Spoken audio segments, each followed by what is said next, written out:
हम प्रसन्न रहते हैं। रोग के चिंतन करने का स्वभाव नहीं है, इसलिए हम प्रसन्न रहते हैं और प्रसन्नता के कारण हम स्वस्थ रहते हैं और भगवान का चिंतन और ऐसी हम दिनचर्या बनाते हैं जिससे हम ये सोच ही ना पाए कि हम रोगी हैं। तो स्वस्थता प्रसन्नता से जुड़ी हुई है। नहीं, आप चाहे रबड़ी पाव आपको टेंशन में रख दिया जाए तो आप स्वस्थ नहीं ना करनी है तो मन को मारना पड़ेगा, मन से युद्ध करना पड़ेगा, मन के खिलाफ खड़े होना पड़ेगा। जैसा मन कहे वैसा करोगे तो जितनी जेल भरी है ना वो सब मनमानी करने वालों से ही जेल भरी है। जितने नरक की यात्रा होती है ना वो सब मन के अनुसार करने पर ही होती है। थोड़ा होश में हो जाओ, इस मन के खिलाफ चलो, मन के विरुद्ध नहीं। एक व्यक्ति नहीं कि हम एकांत में बैठे जा करके कि अमुक प्रश्न करता अमुक, ये दृष्टि केवल ऐसे चल रही, हम देख किसी को नहीं, हम अपने भगवान को देख रहे हैं। भगवान के सिवा हम किसी को नहीं देख रहे। हमारा प्रभु विराजमान इन सब रूपों में है, इसलिए इन रूपों का महत्व नहीं, भगवान का महत्व है। नहीं तो दिन भर हम इसी में पड़े रहे, फिर तो इतने रूप देखते हैं, इतने लोगों से बातचीत करते हैं। हम सिर्फ श्री जी को जानते हैं, प्रभु को जानते हैं, उन्हीं के नाते से आपको जानते हैं। इस आपके हृदय रूपी मंदिर में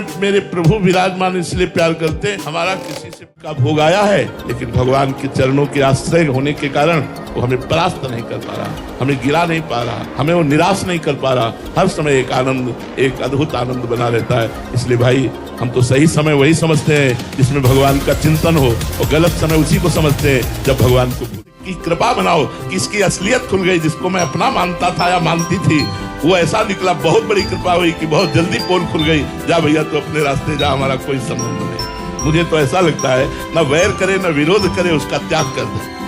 जो विश्वासघाती है वो बहुत बढ़िया कृपा की कि अपना परिचय दे दिया। नहीं, लंबे समय तक मैं धोखे में बना रहता, बहुत जल्दी उसने अपना परिचय दे दिया। राधे श्याम तू अपने मार्ग में जा भैया, भगवान तेरे पर कृपा करे, पर मैं आज से आपसे संबंध नहीं रखता। ऐसा भाव का भोग आया है, लेकिन भगवान के चरणों के आश्रय होने के कारण वो हमें परास्त नहीं कर पा रहा, हमें गिरा नहीं पा रहा, हमें वो निराश नहीं कर पा रहा। हर समय एक आनंद, एक अद्भुत आनंद बना रहता है। इसलिए भाई हम तो सही समय वही समझते हैं जिसमें भगवान का चिंतन हो, और गलत समय उसी को समझते हैं जब भगवान को भूल गए। कोई शब्द आए, हम उठकर खड़े हो रहे हैं, उनके चरण छू रहे हैं, उनको बैठा लें।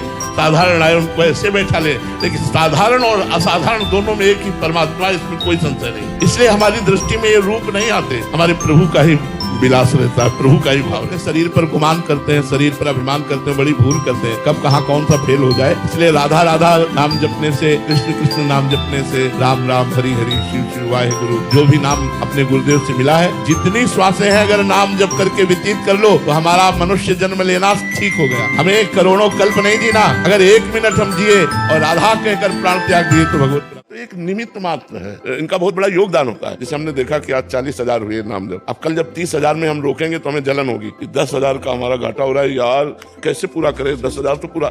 अगर हम गिने ना होते तो ये प्रक्रिया ना होती। तो हमें लगता है गिनने से हमें ज्यादा लाभ मिलता है कि आज हमने 50,000 किए, चलो कल 40,000 किए थे, आज 50। अब 50,000 से नीचे उतरने में आपको लोग क्या कहेंगे ये हमें छोड़ना पड़ेगा। किसी का शरीर कर्मानुसार गोरा है, किसी की एक आंख है, किसी की दोनों आंख नहीं है, कोई काला है, कोई पतला। जैसा हमारा कर्मानुसार शरीर हो, हमको इस पर किसी की टीका टिप्पणी पर ध्यान नहीं देना चाहिए। भगवान की आराधना करनी चाहिए और पर्याप्त प्रसन्न रहना चाहिए। हमें भगवान ने जितना दिया, जो रूप दिया, जो शरीर दिया, वो मैं नहीं हूँ, भगवान ने दिया है। वैसे ही हमारे कर्म के अनुसार हमें प्रसन्न होने के बाद फल में हम ये सोच सकते हैं वही सोई राम रखा। अच्छा, अब जो आपने कहा सुनो भरत भावी प्रबल बिलख कहो मुनिनाथ, हानि लाभ जीवन मरण जस अपजस विध्यान, ये फल पर है, क्रिया पर नहीं है। हम क्रिया कर रहे हैं और उसके फल में हानि आनी है या लाभ आना है, ये भगवान जाने, ये हमारे भाग्य का विधान होगा। लेकिन क्रिया तो हमको करनी है। दोनों बातें, पहले में प्रयास के बाद फल पर हुई, इसमें जो राम रच रखा, इसमें क्रिया के बाद परिणाम पर हानि लाभ जीवन मरण जस अपजस विध्यान। क्रिया तो प्रधान है। जो लोग अपने शरीर पर गुमान करते हैं, शरीर पर अभिमान करते हैं, बड़ी भूल करते हैं। कब कहाँ कौन सा फेल हो जाए। इसलिए राधा राधा नाम जपने से, कृष्ण कृष्ण नाम जपने से, राम राम हरि हरि शिव शिव वाहेगुरु, जो भी नाम अपने गुरुदेव से मिला है, जितनी श्वासें हैं अगर नाम जप करके व्यतीत कर लो तो हमारा मनुष्य जन्म लेना ठीक हो गया। हमें करोड़ों कल्प नहीं जीना, अगर 1 मिनट हम जिए और राधा कहकर प्राण त्याग दिए तो भगवत प्राप्ति हो गई। यार काहे को चिंता करते हो। देखो तुम्हें तो पता है तुम्हारा दिल खराब है। जिनके दिल नहीं खराब होते हैं उनका क्षण में अटैक हो जाता है, नहीं होता। खा रहे हैं, कवल पूरा नहीं गया। अंदर नाम जप कीजिए, बाहर व्यापार अपना जो सामग्री उसको यथोचित रूप से प्रकाशित कीजिए, लेकिन भगवान के सहारे नहीं कि उसमें भगवान का नाम छाप दिया। आप नाम छाप दिए उसका सम्मान होगा, आपने रूप छाप दिया उसका सम्मान होगा, लेकिन लोगों की बुद्धि केवल रुपए तक है, धर्म तक जा ही नहीं रही है कि ऐसे कैसे छाप दिया गया। हाँ जी, ऐसा वो बोलते हैं कि इससे मंगल होगा, क्योंकि कोई भी कार्य करने से पहले भगवान का नाम लिख दिया। तो भगवान का नाम स्मरण करने से मंगल होता है। हम महत्व तो नहीं कर रहे, इसलिए नाम जप नहीं चल पा रहा, इसलिए हमारी भक्ति नहीं बढ़ पा रही, इसीलिए हम भगवान की केवल आरती करते कुछ मांगना ही है। तो फिर प्रभु से मांगो ना, नौकरी छूट गई व्यवस्था करो, लेकिन आप नहीं करोगे तो हम दूसरे की तरफ देखेंगे नहीं। मर चाहे शरीर जाए, भूखों मर जाए, पर हम किसी से मांगेंगे नहीं। ठाकुर जी आप देख लो, तो 2-4 दिन देखेंगे भूखे रख के, और जब देखेंगे कि नहीं यार पक्का है तो व्यवस्था कर देंगे। हमारी बात लिख लो, क्योंकि जो कर्म किया जाता है उसका गला काट करके तुम मांस खा रहे हो। भले तुमने नहीं काटा लेकिन खरीदा तो तुम भी तो उसी स्थिति पे करके खा रहे हो। तुम उस अंडे को खा रहे हो जिसमें जीवात्मा पल रही है, तुम्हारी दुर्गति हो जाएगी। अगर तुम दाल रोटी पाओगे, सब्जी पाओगे, संयम नियम से रहोगे, तुम्हें बल रहेगा। यार ये दूसरे जीवों का मांस खा करके या डब खा करके तुम बलवान मत। हमारी प्रार्थना है अपने जन्म को संभालो, राक्षसी भोजन करके दुर्गति। मांस, अंडा, मछली आदि जो भी है अन्य जीवों की हिंसा का भोजन है, ये तो राक्षसी भोजन है। ये तमोगुण से भी ऊपर बढ़कर है, ये राक्षसी भोजन है। तमोगुण में तो जैसे बासी अन्न है, कसैला है, ऐसे प्याज है, लहसुन है, ऐसे। लेकिन ये जो है तो राक्षसी भोजन है। तुम आप लोगों से प्रार्थना करते हैं, मनुष्य जीवन मिला है, राक्षसी भोजन मत करो। आपको लगता है हम बलवान हो जाएंगे, शरीर स्वस्थ रहेगा, आप ऐसे भ्रम में मत रहिए, बड़ी आपके शरीर की दुर्दशा होगी। लिख लो, हमारी बात लिख लो, क्योंकि जो कर्म किया जाता है उसका फल होता है। उस जीव का गला काट करके तुम मांस खा रहे हो, भले तुमने नहीं काटा लेकिन खरीदा तो तुम भी तो उसी स्थिति पे आ गए। तुम दूसरों को भून करके खा रहे हो, तुम उस अंडे को खा रहे हो जिसमें जीवात्मा पल रही है, तुम्हारी दुर्गति हो जाएगी। अगर तुम दाल रोटी पाओगे, सब्जी पाओगे, फल पाओगे, सात्विक भाव से रहोगे, संयम नियम से रहोगे, तुम्हें बल रहेगा। यार ये दूसरे जीवों का मांस खा करके या डब खा करके तुम बलवान बन सकते हो? कैसी बात करते हो? बिल्कुल नहीं। हमारी प्रार्थना है अपने जन्म को संभालो, राक्षसी भोजन करके दुर्गति को प्रदान हो जाना चाहिए। केवल मनुष्य शरीर से ही साधना करके भगवत प्राप्ति कर सकते हैं। जब हम नाम जप करते हैं, आचार्य गुरु की शरण में होते हैं, तो हमें वो बल प्राप्त होता है कि जो हमें जानकारी मिली है उसके अनुसार हम चल पाते हैं। ये जानकारी तो सबको है कि संसारिक आदमी भी जानता है यहाँ से कुछ लेके नहीं जाएगा, लेकिन थोड़ी थोड़ी बात के लिए वो लड़ जाते हैं एक दूसरे का।